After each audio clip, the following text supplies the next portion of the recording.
Normalmente, quando você está resfriada, se fica meio rouca, ou às vezes você tem uma rouquidão direto na sua vida, e às vezes a gente não sabe como a gente pode cuidar da voz.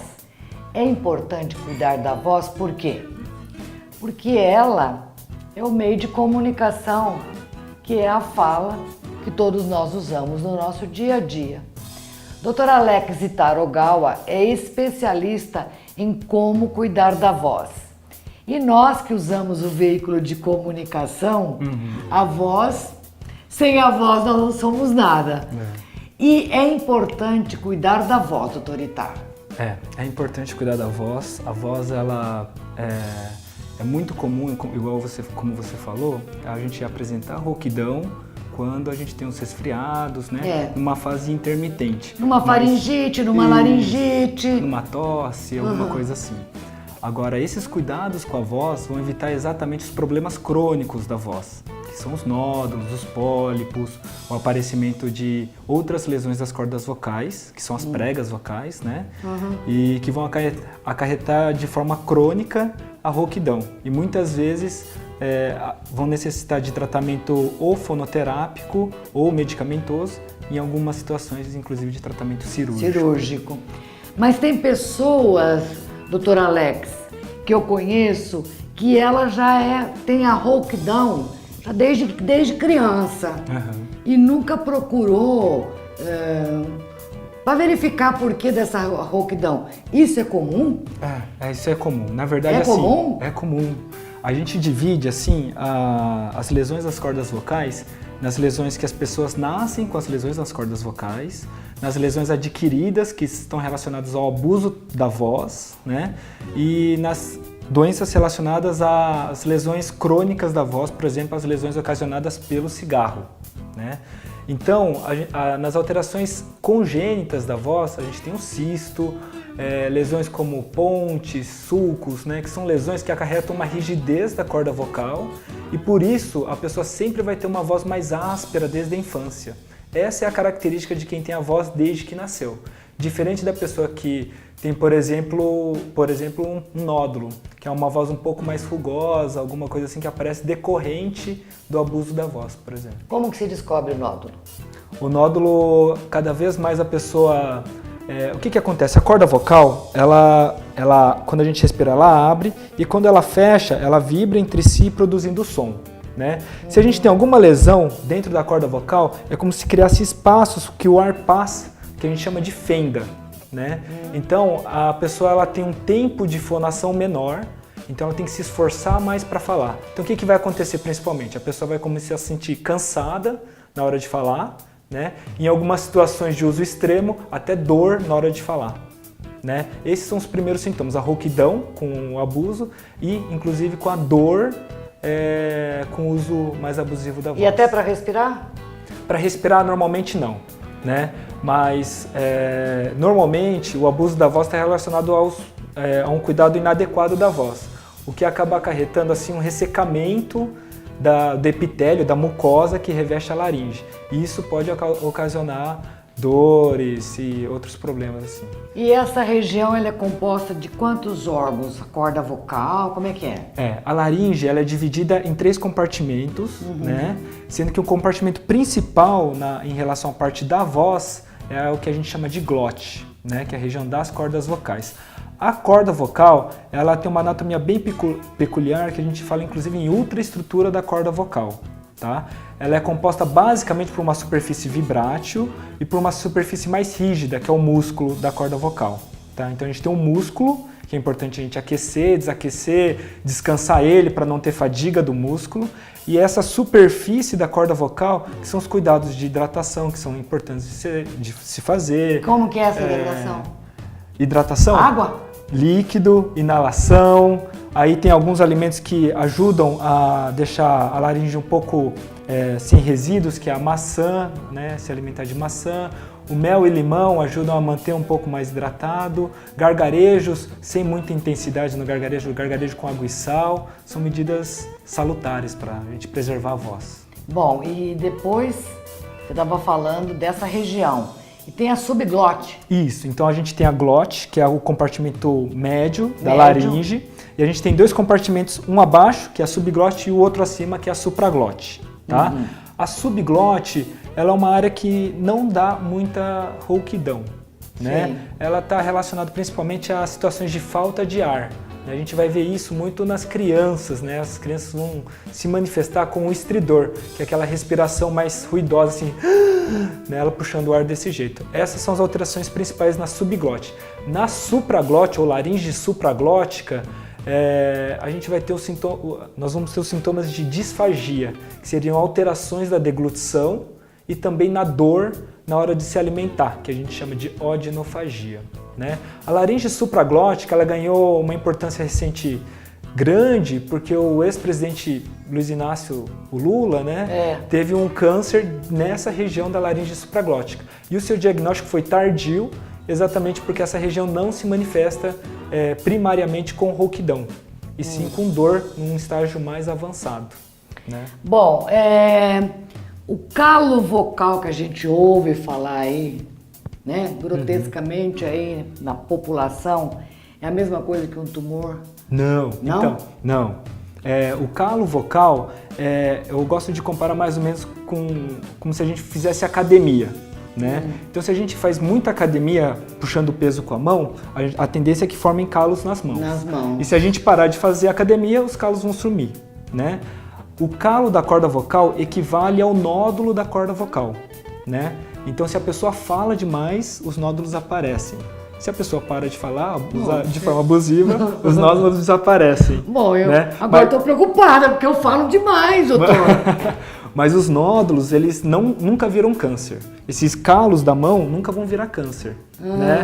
Então isso é importante deixar bem claro, né? A lesão está relacionada diretamente ao fonotrauma, né? Ao abuso da voz, e você tirando o abuso da voz, você melhora desse problema. E quando você falou assim, tem que usar a voz com adequação, então seria uma reeducação da voz? Esse é o papel assim primordial da fonoaudióloga, né? Que é o primeiro tratamento para os nódulos vocais, porque na maioria das vezes não é apenas o fato de falar bastante, né? Normalmente tem o uso incorreto do aparelho fonatório, né? E aí a fono vai dar todas as orientações para você fazer exercícios vibratórios da corda vocal, aquecimento, desaquecimento. É importante, são coisas bobas assim, mas a postura na hora de se falar, né? Então o simples fato de você falar com o peito mais estufado, né, do que falar sentado, encolhido, né? Isso já dá uma diferença na produção, na projeção da voz, né? O fato de você manter respirações mais frequentes durante a fala e não tentar falar até acabar a voz e por aí vai. Que a respiração não dá conta. Não dá conta. Então a corda vocal vai... E quando a gente está falando, ele a pouco pifa? Chega uma hora que assim, a corda vocal ela incha muito por causa do esforço e aí ela falha. Entendeu? Ela não consegue mais ter aquele fechamento para vibrar e produzir o som de forma adequada, né? Mas isso provavelmente vem com sinais de falha. Os sinais de falha já vão antecedendo esse quadro de interrupção completa da voz. Tá. Esse nódulo vocal que você acaba de falar, que a gente está mostrando aí, esse nódulo, ele é operável? Ele é retirado? O nódulo vocal tem como primeiro tratamento a fonoterapia com a fonoaudióloga, né? Não havendo sucesso nesse tratamento, a gente associa o tratamento cirúrgico, né? É uma cirurgia relativamente simples, mas com anestesia geral, né? É uma cirurgia que deve demorar mais ou menos 1 hora no máximo e a pessoa inclusive consegue ir embora no mesmo dia, com o único cuidado pós-operatório de repouso vocal absoluto, 7 dias sem falar, nada, né? Mas comer, exercitar, atividade do dia a dia normal. Doutor Alex, como é que a gente faz para descansar a voz? Vamos lá, agora... Esse é o mais difícil. Dá a receita, porque a gente que trabalha na comunicação é difícil. Agora, até você como médico também acho que é difícil, mas existe alguma Algum macetezinho que a gente possa aprender a descansar a voz? Sem estar dormindo? A regra, na verdade, é assim, quem faz uso intenso da voz, como os apresentadores, os radialistas, né, quem trabalha nos leilões, né, os apresentadores de leilão, que tem que ter, além do trabalho contínuo, uma voz mais explosiva, com várias entonações, né? A gente recomenda, assim, pelo menos no prazo de 1 hora que você abusou da voz, você fazer 10 minutos de silêncio total, né? Esse seria uma primeira tática, né? Para você dar tempo da corda vocal ela descansar, desinchar e depois você voltar a reutilizar. Além de uma alimentação adequada, da hidratação, que é ingestão de líquido, né?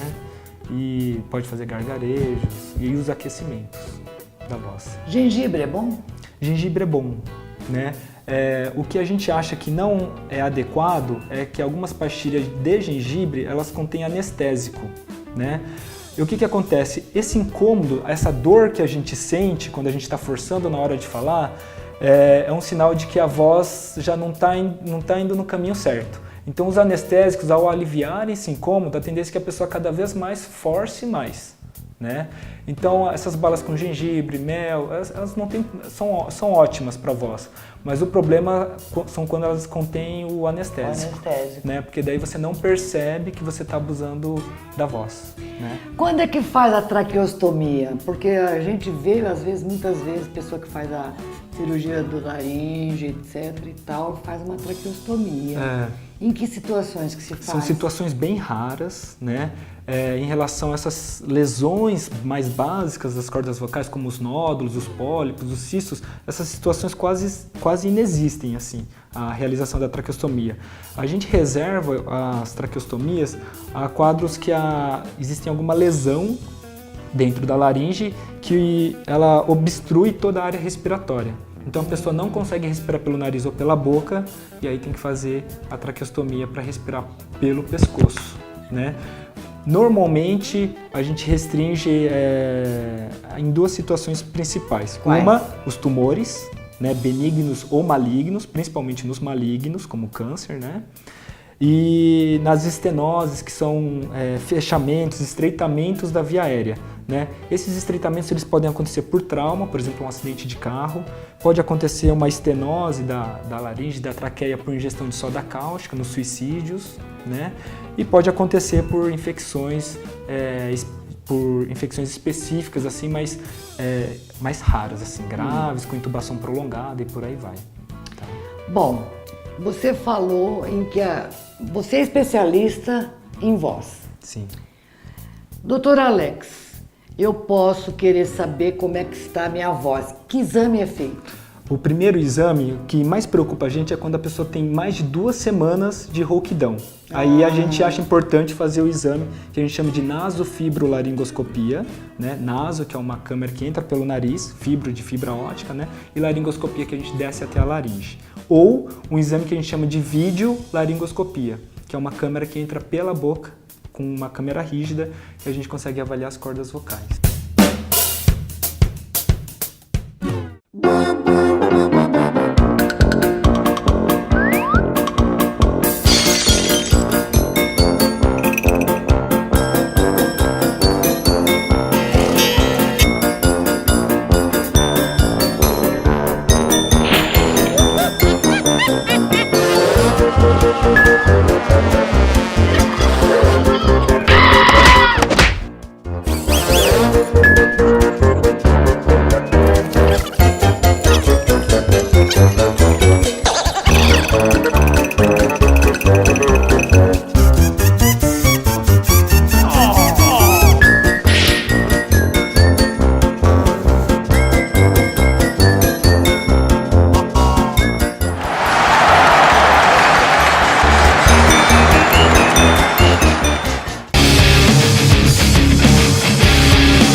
O prazer da boa mesa está aqui.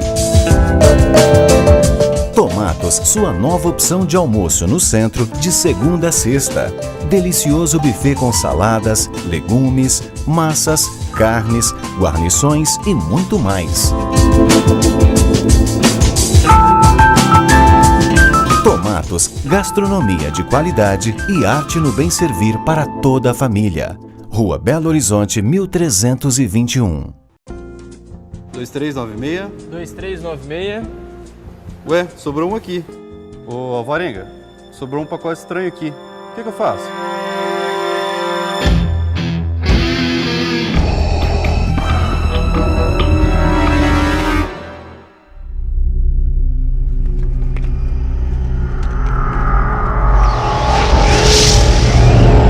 Acesse medsmartanglo.com.br e saiba mais.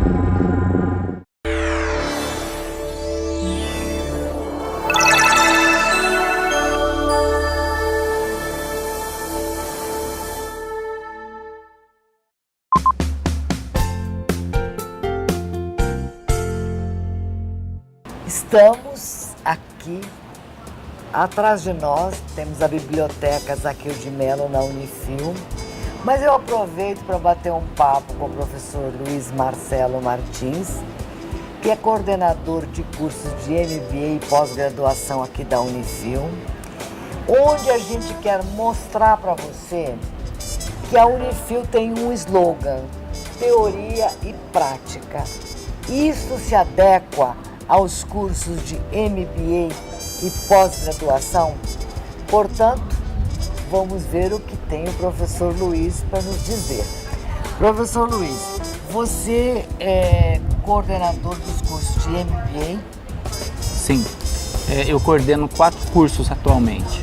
O MBA em Gestão e Estratégia Empresarial, o curso de Gestão e Marketing, o curso de Gestão de Projetos e o curso de Administração Financeira, Controladoria e Auditoria.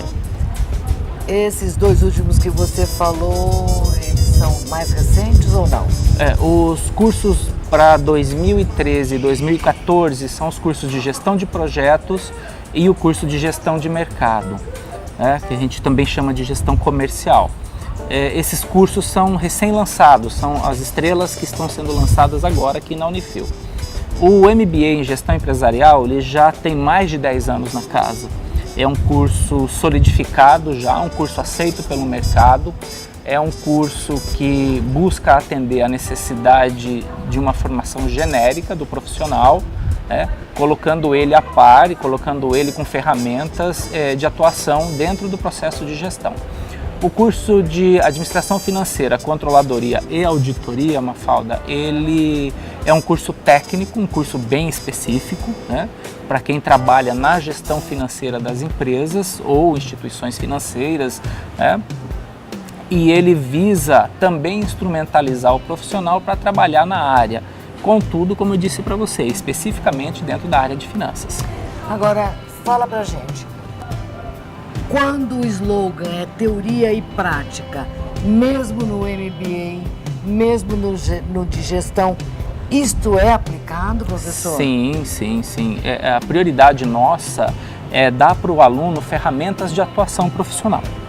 Então, nós buscamos, junto aos docentes que são convidados para dar aula na instituição, especificamente nos cursos, que eles tragam para os alunos a sua vivência prática.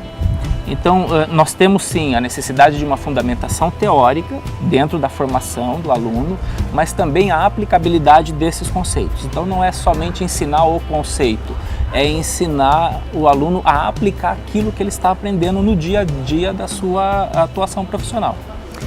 Quanto tempo é o curso de MBA? O MBA ele é um pouquinho mais extenso que os outros. O MBA ele é um curso de 460 horas. E o aluno ele leva em torno de 14 meses para concluir todos os seus créditos e depois mais 6 meses para fazer a sua monografia, que é a produção final do curso, a conclusão do curso. Sai daqui preparado? Sim, o nosso aluno, muitas vezes ele sai daqui recolocado no mercado de trabalho. Ele entra dentro de uma determinada situação na empresa e muitos deles já conseguiram sair daqui numa condição melhor, ou dentro da própria empresa ou em outras propostas de trabalho, que é natural, né? O aluno ele sai da graduação de uma forma, ele vem para pós-graduação, ele é, vamos dizer assim, lapidado, ele recebe uma carga de trabalho em termos de aprendizado, e a partir daí ele se reposiciona dentro do mercado de trabalho. Quem é que pode fazer o curso?